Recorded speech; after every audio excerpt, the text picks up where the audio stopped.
So what should network marketers really be posting on social media? Well, that's what I'm going to answer today. So if you have got a network marketing business and you've also got a social media account, then stick around for this video because I'm going to help you navigate the two in a way that doesn't turn off your friends and family and actually helps you turn a profit. My name is Eagan, and over the last almost 4 years, I've had the good fortune of running a successful home business, all by leveraging the power of the internet.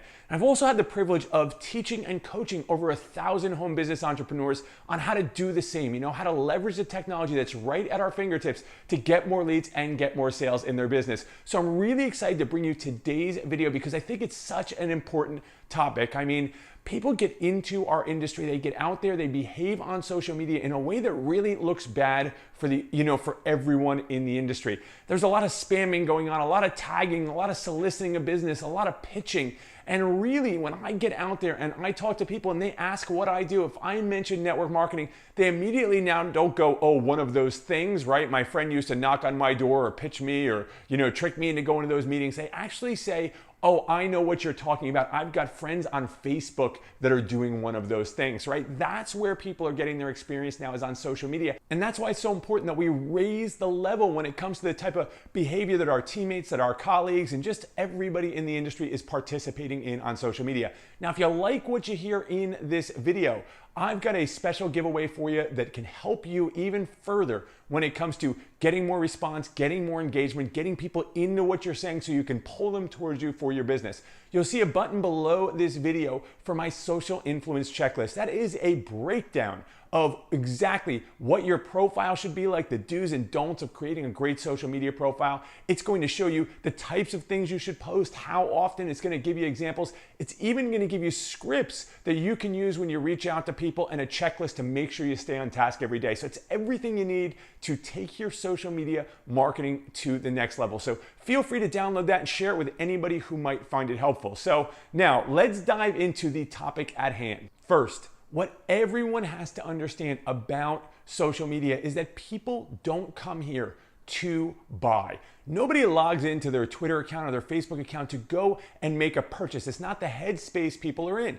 People log onto social media to get informed and, most importantly, to be entertained, right? They want to catch up with what's going on with their friends. They want to see funny videos or, see posts that entertain them. And it's literally a little release, a little way to get away, from their job or from whatever's kind of bogging them down in the day, right? It's a getaway. And so they don't come to social media so that when they get there, they can see a big old pitch for your product, service, or opportunity right in their face, or have everybody running around screaming from the rooftops about what they have and why it's so great.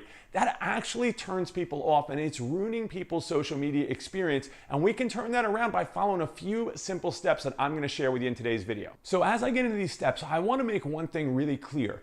Every time you go to post on social media, you're doing one of two things. You're either creating curiosity or you're creating resistance. In other words, you're either posting something that's pulling people towards you, that's making them wonder more about you and what you're up to, or you're pushing them away. Now, I like to use this example as a way for people to really understand what I mean when I talk about resistance. Have you ever gone into a department store or you've been shopping at the mall and you go in and you're really just browsing and you feel kind of the sales attendants lock eyes on you and you come in your direction and everybody wants to know if they can help you, right? Can I help you? Is there anything you're looking for? What do you feel like on the inside, right? You kind of close up, you put your walls up and you say, no, I'm just browsing.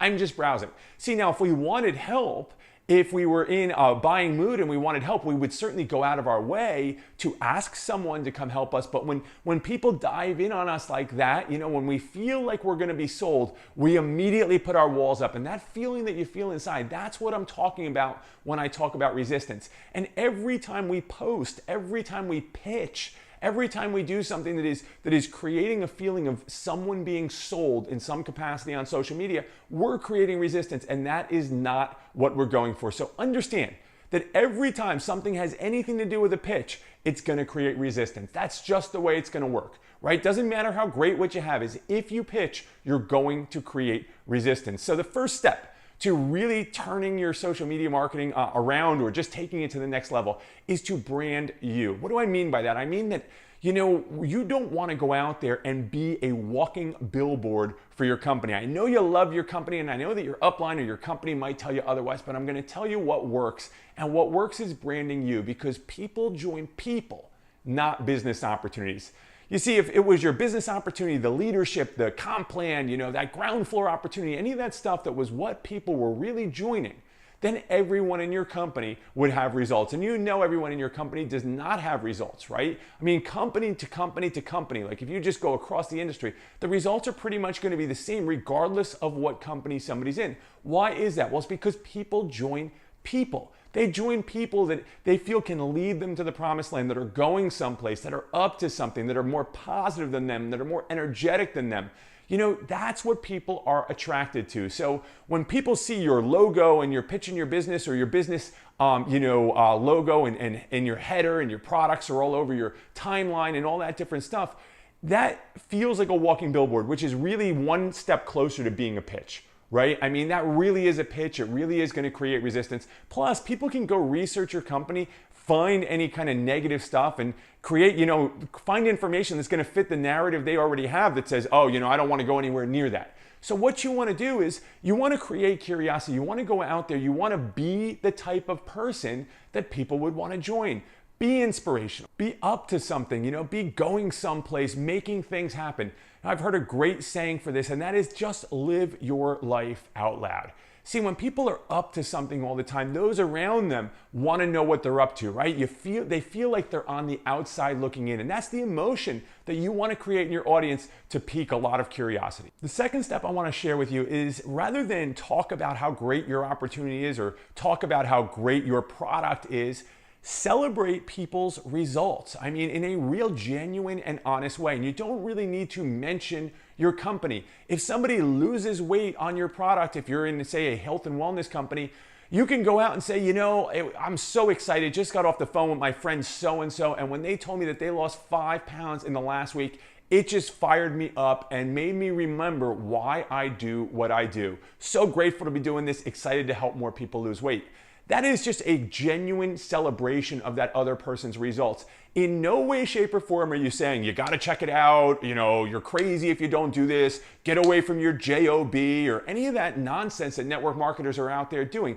You're genuinely celebrating somebody else's results. You can genuinely celebrate your own results if you want, but you gotta do it in a way that doesn't solicit people, that doesn't create any resistance through pitch. Another way I see it happen all the time, and I see some people that I'm connected with that are really great with before and after pictures, and I see people that really stink at it, right? The people that really stink at it, are putting up the before and after picture, talking about how awesome their product is, how scientifically proven, how proprietary, how they're breaking open a new marketplace, how everybody should jump on board or miss out, or any of this nonsense that we hear.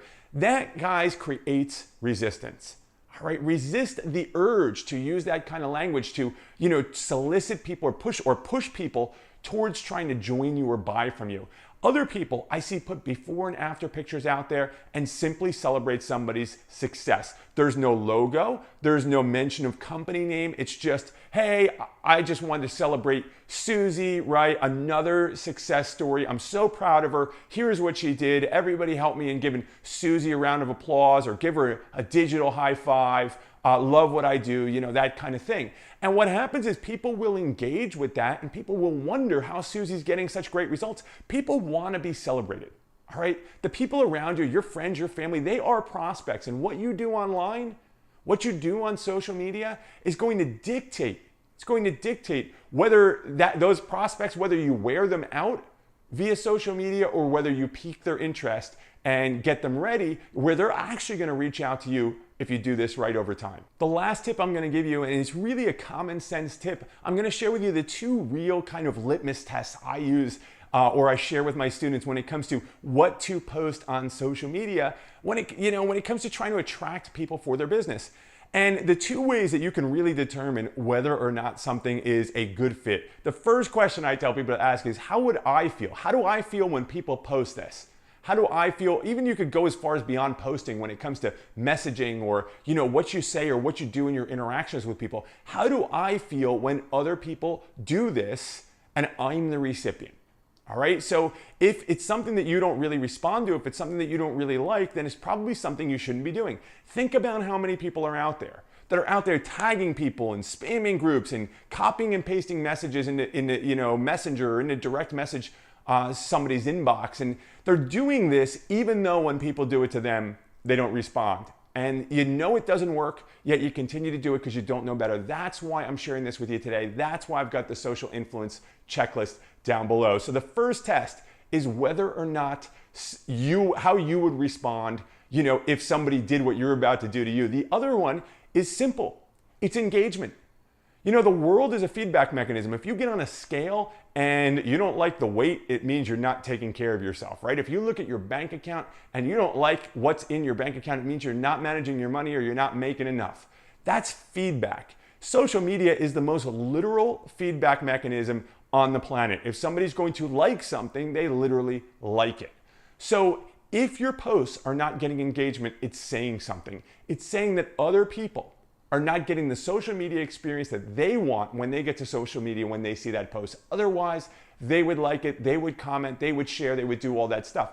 And your teammates and your upline, they do not count. See, this is where people get such a misconception. They see the leaders from their company that are up on stage that already have thousands and thousands and thousands of followers because they've had that exposure platform. They've been exposed by the company, so they've got all these people from the company that are around them. And when they post something about the company, when they post a product special, when they post that, something with the logo, or they kind of let the cat out of the bag there, everybody rallies and people are commenting and liking and sharing and engaging. And so we think when we do it, people are going to do the same thing. It's not the case. Yes, your teammates will engage, but what you're looking for is overall engagement, not just from the people that are in your circle in the business. All right, so I really, really, really hope that you found this helpful. I encourage you to go down and grab that social influence checklist. I'm telling you, if you have friends that are in the industry, if you have teammates in the industry, go share this post. I firmly believe that there are so many people that need to hear this, right? We're gonna raise the vibration of our industry. We're gonna bring the behavior level up and get people functioning in a way on social media that really brings a voice of leadership to social media and makes our industry look accurate, which is good, right? I mean, we want people to see that our industry lifts people up, that it breeds leaders, that it really turns people around, that there's a huge personal development aspect to it, and that there's great opportunity for those that are willing to put their head down and do the work. And we're not just a bunch of people out there peddling something or trying to get people to get people to get people. See, when you behave otherwise on social media, that's the impression you send. And I'd really love to see us change that across the industry. So go ahead, grab that social influence checklist. Feel free to share this. And if you have input, if you have other things you'd like to share, feel free to leave a comment below. Guys, I'll talk to you very, very soon. Can't wait to see your feedback. Hey there, Justice Eagan here, and thanks so much for watching this video. I really hope you enjoyed it and got loads of value out of it. If you did and you want to see other videos like it, make sure to go up there and subscribe to my channel. You'll get notifications when I put new videos up, and I put them up all the time. And if you're in the home business space, MLM, network marketing, affiliate marketing, and you want more leads and sales for your business using the internet, head on over to justiceegan.com. You can grab my latest course, Online Recruiting Mastery, where I'm going to show you exactly how I generated over 30,000 leads online and recruited more than 1,000 people into my business. So go on over, grab that free training. I'll be talking to you very soon.